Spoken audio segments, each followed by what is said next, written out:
forget what they called it, but they had a nice a swimming place up there that we used to go to. They had a roller rink that people could go and roller skate. But there was an island way out, and I wanted to do that trip. It's a long distance, but I went ahead and did it. You get over the fear. Some people will jump in the water and they're fear there's something underneath that's going to grab them and pull them under, and some monster or whatever. You know. So you get over that. Once you get over that, then deep water doesn't matter. And so long distance was a thing that we looked forward to too. When we ever fell out of a canoe, just swim to shore. We never had a problem with swimming. I mean, all the kids grew up here, jumping into this river, and that was even before they had the real good sewer lines that they had to today, because that's when they used to flush into the river. And at that time, we said, oh, well, there's something coming towards you, so you just wave it, push the water and make waves and push it out of your way and let it go downstream. And it doesn't bother you anymore. Out of sight, out of mind,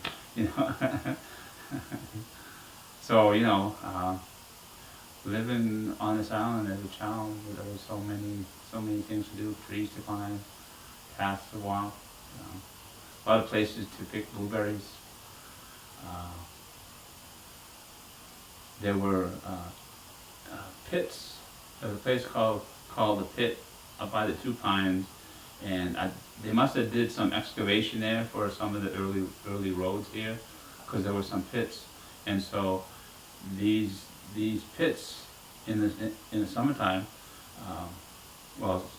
spring into summer, would fill up with water, rainwater. Must have had a good clay base, because it kept the water. And nice and clear. It was a nice place to swim in the middle of the woods, out hiking, playing around, playing army or cowboys and Indians. You'd have a place to go jump in and cool off, And but plenty of food to eat around out there. Plenty. You don't have to go home to eat. You got what we call sugar plums, and you had blackberries, you had raspberries, you had apple trees, you had of course blueberries and strawberries, and so you fed off the land as you played out there. Go out in the morning and don't come back till it starts getting dark, and that was probably one of the major reasons why I don't speak my language, because my mother spoke fluent Passamaquoddy. My father spoke Penobscot, but he didn't speak it very much. But my mother would have friends over on the weekends, and they'd come up to visit her, and they'd sit there in the kitchen, baking bread, and, fixing meals, and sitting there and chatter, all in the Passamaquoddy language. But I had better things to do than to sit around and listen to a bunch of old women speaking of things that I knew nothing about, because I didn't understand them anyway. So, swings to swing on, trees to climb, rocks to climb, paths to run and walk on. And so I just had a good childhood here till 16. I probably told this before about at 16, shoe companies had closed down. And both my parents were employees of the shoe company. I believe they were both hand sewers. And they both lost their jobs because all the imports that would come in, the hand sewn shoes just weren't selling anymore because they were too expensive. So somehow my father got a job, whether it was through the Indian, I don't know, there was an act back in the 50s where, 50s, well, 60s, where they would take a native person off the reservation, put them out in the city, find them a job, and see how they survive. So they found a job for my father down in East Hartford at a jet engine manufacturing plant called Pratt & Whitney. Today it's called United Technologies, but it used to be Pratt & Whitney. And so they found him a job, and being underage, I had to move down with him because I had to finish school. And that was one of the saddest days of my life when I moved. When we were on the final trip to go down in the car, driving off the island, we were driving across the Green Bridge. I was in the back seat by myself, looking out the back window. That's when they used to have cars that had back windows. You could look out, and I could see the steel girders going, one at a time. And I was getting all choked up, and I started crying because I was leaving all my friends, all the people I grew up with my whole life and ran in the woods with, and played cowboys and Indians and baseball, and had fun at the tribal hall here. Because they had different events that went on there, St. Patrick's Day events and Christmas events and all that stuff. And they used to have dances there also, Friday nights. And so I was leaving all that, and I knew that I didn't know when I was coming back. And it was a good 6-7 hours before we reached Manchester, and said, "Oh, here's Manchester." And driving through to me, it was a good-sized city. It was bigger than Bangor at that time. And driving down and showing us the different streets and stuff. "Oh, that's School Street. That's a school. That's the street that we live on." And down at the corner there was a school, and that's where I would be going to school. So we drove up to the house and turned into the driveway and went by the garage and found out it was in a building called a duplex. So one family lived on one side and the other family lived on the other side. We lived on the right side. Had a nice backyard, but it was, houses all around, houses down below, fences here and there, so you just had a certain amount of place where you could really roam. Not like home where you go out your backyard and walk through someone's yard and, take shortcuts. Wherever, you just had to cope with that tendon situation. But I didn't know much about my culture at that time. I knew I was from outside. We used to have pageants here, Sundays during the summer. A special Sunday where they would go through our history of our people. A lot of it is captured in a book called Life and Traditions of the Red Men by Joseph McCullough that was written back in the late 1800s. So it always started out with the birth of Gusgabe.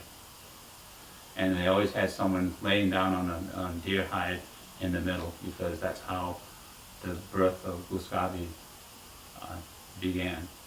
How he woke up, his eyes were open, and he was laying down, and he ran his arm from left to the right, and lightning streaked across there, and the heavens and the stars started moving, and then he went from north to south, north to south, and something else happened at that time, and so he went through that whole thing. He went through that whole story, and then of course they did a welcome dance, and then after that the green corn dance. The green corn dance is in that book too. It's important because it tells the story of how the first mother gave up her body so that the native people could have corn. She sacrificed herself. So I didn't know much, and so while I was down there, I was going to bookstores because I didn't have many friends, so I wandered the town and found bookstores, antique stores, junk stores, and looked through books, tried to find whatever Indian books I could find. So, I knew that I was Indian. A lot of people knew me as an Indian, and some people were amazed, and some people had the hate value too, But those were very few.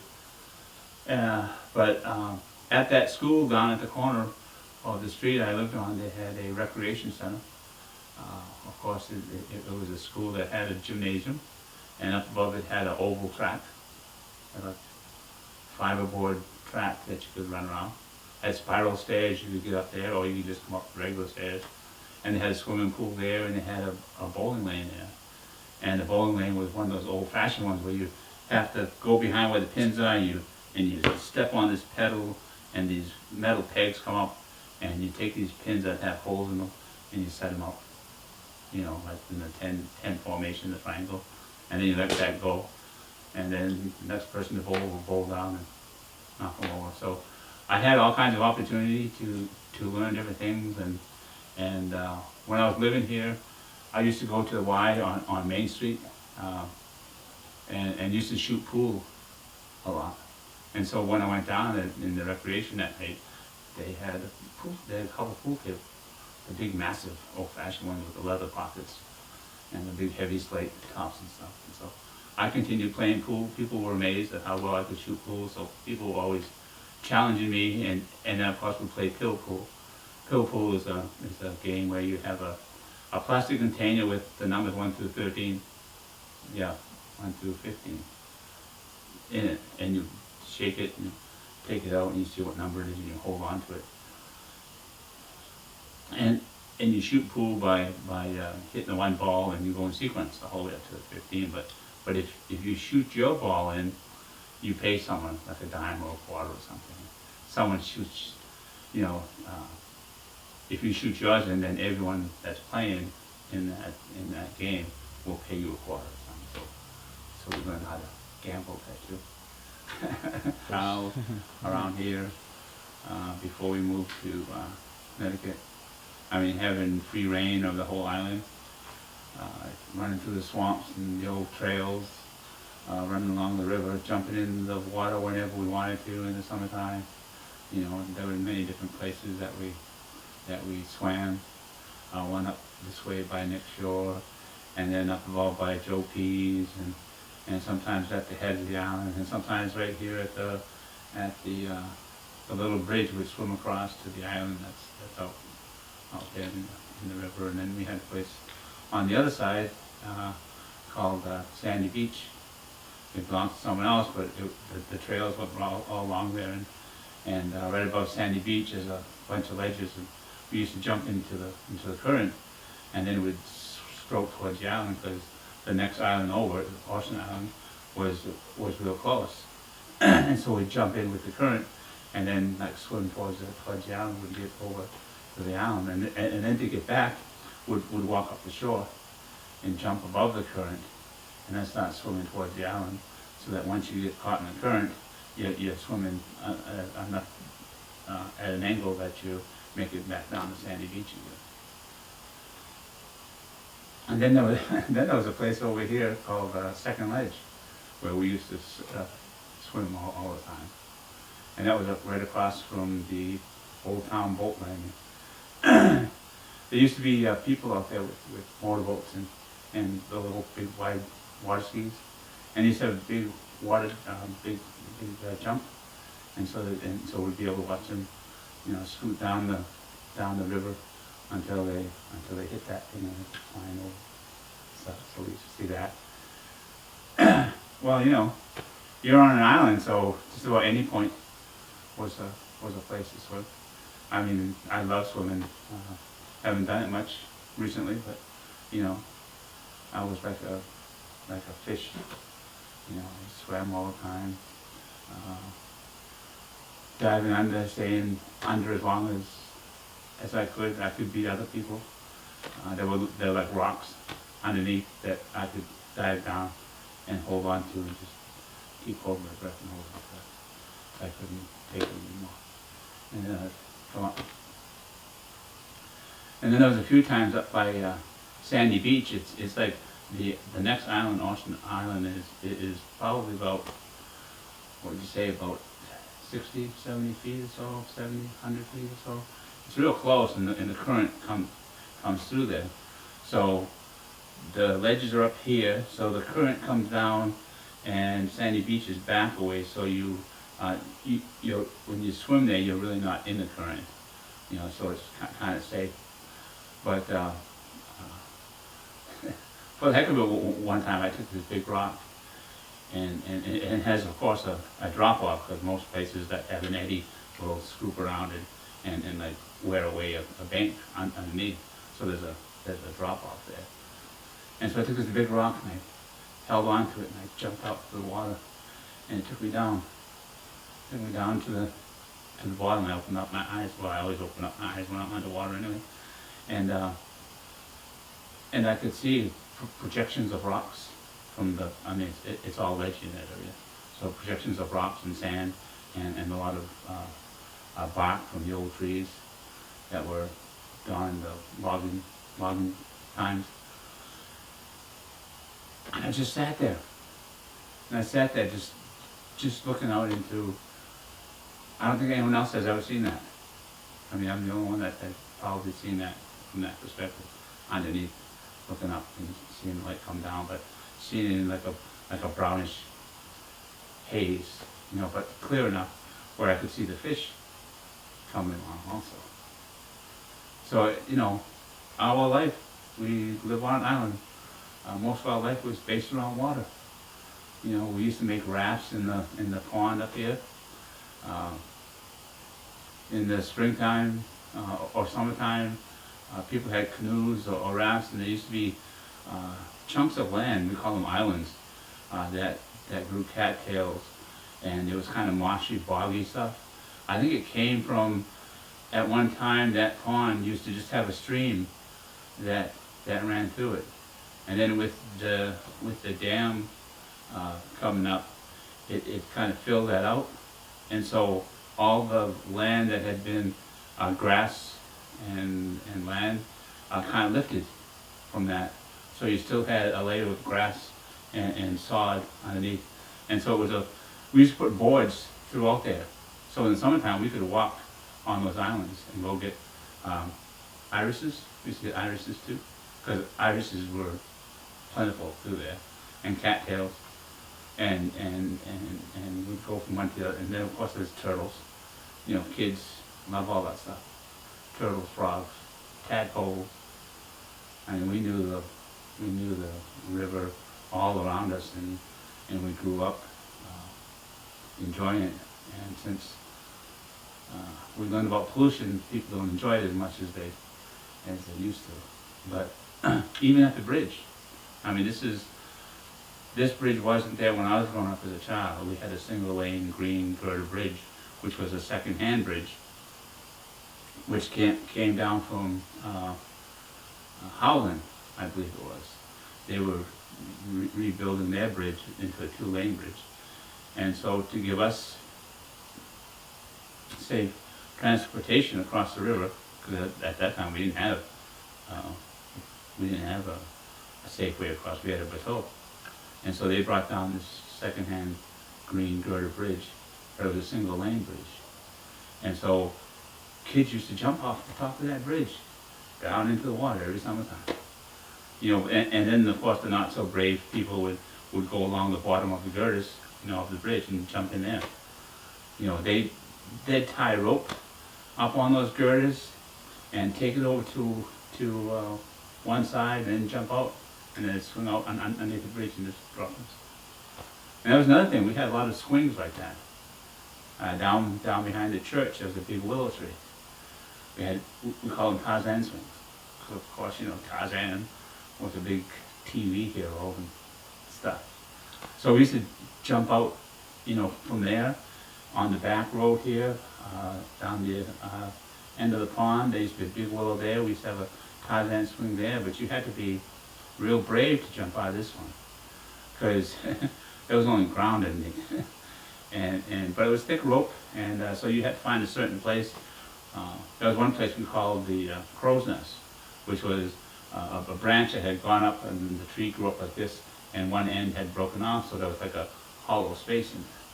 So we used to jump from there out, and then swing out over the swamp, and come back. And then you take it and toss it up to the next person, and they'd take it up to the place, and it would swing like that all the time. And the only thing about this Tarzan swing down behind the church, it was over water, but when I first tried it, I was a rookie, and you're supposed to let go at a certain time so you don't hit the water. Well, the first time I did it, on the way, I didn't let go in time, and so it was swinging back, and there was an old, they used to make wharfs out of oil drums, and they put a board framework over it, and it'd be a float, so they would park their boats and stuff. Well, this one was partially sunk, and some of the boards had ripped up, and so there was like nails, and so I came and hit smack right on that board, and I scraped my stomach. I had like 2 or 3 scars right up to my stomach. So needless to say, I never did that one again. But we had, even in my backyard, we had a big oak tree that we used to have rope to. Everywhere you go, up by the new building, there used to be a tree, big oak tree out there. You know, that people used to swim there too. You know, we're a river people, so swimming was a big part of, I mean, live on islands and learn how to swim, you know. So, some were taught the old-fashioned way of swimming, where you take them to the shore, you pick them up, you throw them in the water, and see them struggle, and then you holler for them, dog paddle, dog paddle. You know, what's dog paddle? Just go like this. and then they start moving, and then of course then they start getting better at it, and they start doing the overhand. And of course, if you swim long distances, you have to learn how to swim on your back also, because you swim on your back, you can rest. You know, you get tired swimming to a long distance, so you can paddle on your back with your legs, or just flutter with your hands. You know, get float so they pop that.